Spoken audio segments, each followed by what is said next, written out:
കരിയിലക്കുളങ്ങര വാലിയകുളങ്ങര ഷഹീദാർ ജുമാ മസ്ജിദ് ചതയാഘോഷത്തിന് സ്വീകരണം നൽകി. SNDP എരിവ പടിഞ്ഞാറ് 319ന്റെയും പത്തിയൂർ പടിഞ്ഞാറ് 336ന്റെയും ശാഖാ പ്രസിഡന്റുമാരെ മസ്ജിദ് പ്രസിഡന്റ് ഷാൾ അണിയിച്ച് സ്വീകരിച്ചു. കരിയിലക്കുളങ്ങര വാലിയകുളങ്ങര ഷഹീദാർ ജുമാ മസ്ജിദ് ചതയാഘോഷത്തിന് സ്വീകരണം നൽകി. മസ്ജിദ് പ്രസിഡന്റ് SNDP എരിവ പടിഞ്ഞാറ് 319, പത്തിയൂർ പടിഞ്ഞാറ് 336 എന്നീ SNDP ശാഖകളുടെ പ്രസിഡന്റുമാർക്ക് ഷാൾ അണിയിച്ച് സ്വീകരണം നൽകി. മസ്ജിദ് ഇമാം ഹസൻ കുഞ്ഞ് സക്കാഫിയും അസിസ്റ്റന്റ് ഇമാം ഷെഫീഖ് അസ്കരിയും ചേർന്ന് SNDP ശാഖാ സെക്രട്ടറിമാർക്ക് ഷാൾ അണിയിച്ചു.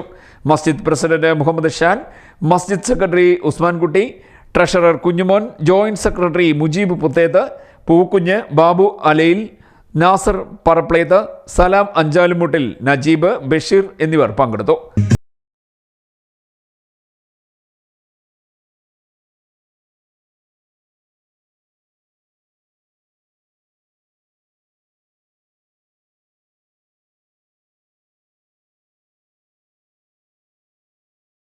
കായംകുളം